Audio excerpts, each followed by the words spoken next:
यहोवा खुदा ने बनी इसराइल को कुछ ख़ास दिनों की पाबंदी का हुक्म दिया ताकि वो खुदा की नेमतों, अहकामात और अपनी कौमी तारीख को याद रखें।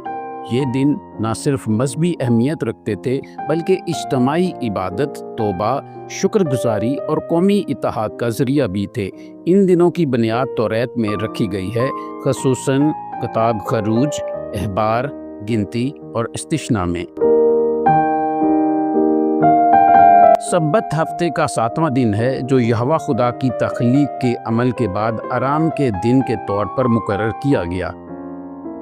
पैदाइश की किताब में जिक्र है कि खुदा ने 6 दिनों में ज़मीन और आसमान को पैदा किया और 7वें दिन आराम किया। इसी बुनियाद पर खुदा ने बनी इसराइल को हुक्म दिया कि वो हर हफ्ते के 7वें दिन यानी सब्बत को इबादत और आराम के लिए मखसूस करें। सब्बत के दिन कोई काम नहीं किया जाता था। ये दिन इबादत, जिक्र और कुर्बानियों का दिन होता था, ख़ास तौर पर जब इबादतगाह या हैकल मौजूद थी। अहबार उसका 23 बाब उसकी 3री आयत में उसे मुक़द्दस इज्तिमा का दिन कहा गया है और इस दिन को मुबारक और मुक़द्दस कहा गया है।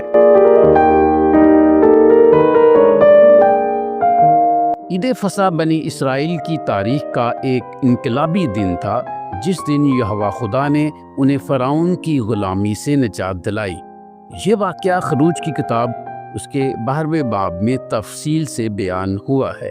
खुदा ने हज़रत मूसा को हुक्म दिया कि हर घर एक बर्रा यानी भेड़ का बच्चा ज़बा करे और उसका खून दरवाज़ों पर लगाए ताकि मौत का फरिश्ता उन घरों को छोड़ दे।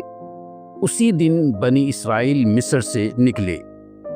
ये दिन हर साल 14 निसान को मनाया जाता है। फसा की रात एक ख़ास खाना खाया जाता था जिसमें बर्रा, बेखमीर रोटी, मतज़ा और कड़वे साग शामिल होते थे। ये दिन बनी इसराइल के लिए आज़ादी और खुदा की ताकत का निशान था। फसा मुक़द्दस हैकल की ज़ियारत का एक मौका भी था और तमाम मर्दों को यरूशलेम आना लाजिम था। ईद फसा के फ़ौरन बाद 15 से 21 निसान तक 7 दिनों पर मुश्तमिल ईद फ़तीर मनाई जाती थी। इसका मकसद मिस्र से जल्दी निकलने की यादगार है, जिसकी वजह से बनी इसराइल को खमीर डालने का वक्त ना मिला। इसलिए खुदा ने हुक्म दिया कि इन दिनों में सिर्फ बेखमीर रोटी खाई जाए और हर घर से खमीर ख़त्म कर दिया जाए। ये दिन भी एक मुक़द्दस वक्त होता था। पहले और आखिरी दिन को मुक़द्दस इज्तिमा करार दिया गया और इन दिनों में काम करना मना था।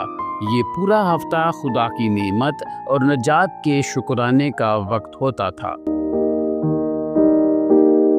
ये ईद फसल की शुक्रगुजारी के लिए थी और अहबार 23 बाब उसकी 9वीं से 14वीं आयत में इसका जिक्र मौजूद है।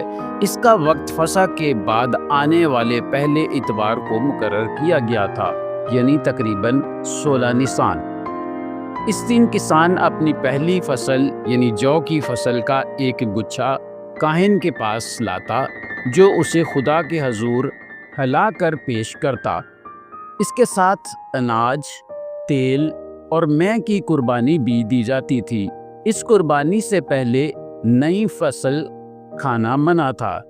इस ईद का मकसद ये याद दिलाना था कि ज़मीन की बरकत खुदा की तरफ से है और हर नेमत के लिए शुक्र अदा करना ज़रूरी है। हफ्तों की ईद पहली फसल के बाद 50 दिन गिनने के बाद मनाई जाती थी। ये ईद बुनियादी तौर पर गंदम की फसल की तकमील पर मनाई जाती थी और वक्त के साथ साथ इसे तौरात के नसूल से भी मुंसलिक कर दिया गया। ये ईद भी यरूशलेम के मुक़द्दस हैकल की ज़ियारत का हिस्सा थी।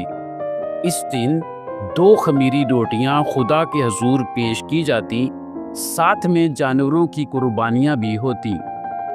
अहबार 23 बाब उसकी 21वीं आयत में इस दिन को मुक़द्दस दिन कहा गया है, जिसमें कोई दुनियावी काम नहीं करना था। ये दिन खुदा की नेमतों और नज़ूल के शुक्र का इजहार था। یہ عید بھی یروشلم اور مقدس ہیکل کی زیارت کا حصہ تھی۔ اس دن 2 خمیری روٹیاں خدا کے حضور پیش کی جاتی، ساتھ میں جانوروں کی قربانیاں بھی ہوتی۔ یہ دن عبرانی سال کا پہلا دن ہوتا ہے، یعنی یکم تشری۔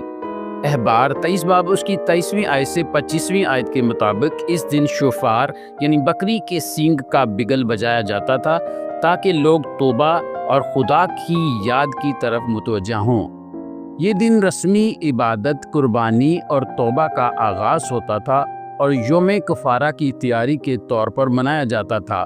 اس دن کوئی کام نہ کیا جاتا اور اسے ذکر اور بگل کی آواز کا دن کہا گیا ہے۔ یوم کفارہ بنی اسرائیل کے مقدس ترین دنوں میں شامل ہوتا ہے۔ یہ 10 تشریع کو منایا جاتا تھا اور اس کا مقصد پوری قوم کے گناہ کی معافی حاصل کرنا ہوتا تھا۔ احبار باب 16 میں اس دن کی تفصیل دی گئی ہے۔ اس دن مکمل روزہ رکھا جاتا، یعنی نہ کچھ کھایا جاتا اور نہ پیا جاتا۔ سردار کاہن صرف اسی دن مقدس ترین مقام میں داخل ہوتا تھا جہاں وہ اپنے اور قوم کے گناہوں کے لیے خون چھڑکتا تھا۔ 2 بکرے استعمال ہوتے، ایک کو خدا کے لیے قربان کیا جاتا اور دوسرے کو عزازیل کے لیے بیابان میں چھوڑا جاتا جو گناہوں کی علامت ہوتا۔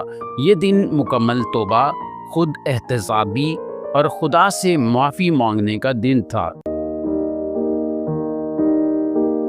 یہ عید فصل کی کٹائی کے بعد 15 سے 21 تشریع کو منائی جاتی تھی۔ اس کا مقصد یہ یاد دلانا تھا کہ جب بنی اسرائیل بیابان میں رہ رہے تھے تو خدا نے ان کو خیموں میں بسایا۔ یہوہ خدا نے حکم دیا کہ اس عید کے دوران لوگ جھونپڑیاں یا خیمے بنائیں اور ان میں رہیں۔ ساتھ ہی 4 اقسام کے پودے لولاؤ، اتروگ، مرزا، بید ہاتھ میں لے کر خدا کے حضور خوشی منائیں۔ یہ عید خوشی، شکر گزاری اور خدا کی پناہ کی یادگار تھی اور یروشلم کی زیارت بھی اس کا حصہ تھا۔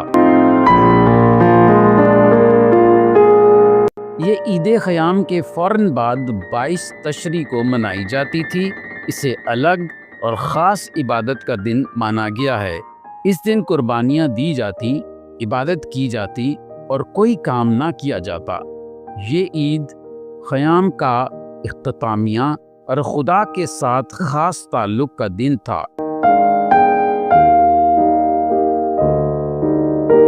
ہر مہینے کی پہلی تاریخ کو روش ہودیش منایا جاتا تھا۔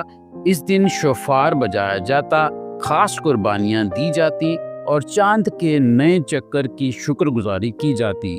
یہ دن مکمل تعطیل نہیں ہوتا تھا لیکن روحانیت سے بھرپور ہوتا۔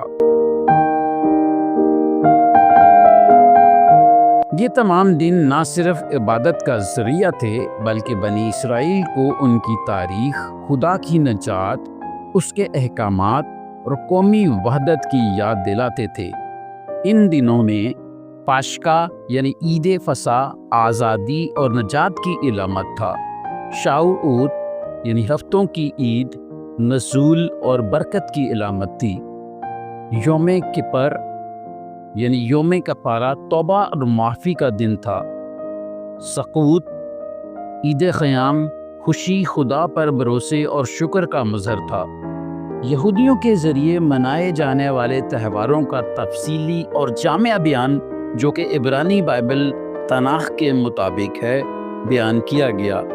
یہ تہوار الہی احکامات اور قومی یادوں سے جڑے ہوئے ہیں اور قدیم زمانے سے یہودیوں کی زندگی اور شناخت کو تشکیل دیتے ہیں۔ بائبلی کیلنڈر انہی 7 سالانہ تہواروں اور ایک ہفتہ وار سبت اور خصوصی تہوار کے ارد گرد مرکوز ہیں۔ یہ سب اسرائیل کی تاریخ، ذرائع اور خدا کے ساتھ عہد سے منسلک ہیں۔ 70ویں عیسوی میں جب بیت المقدس تباہ ہوا تو ان تہواروں کو عبادات، دعاؤں اور علامتی اعمال کے ذریعے زندہ رکھا گیا۔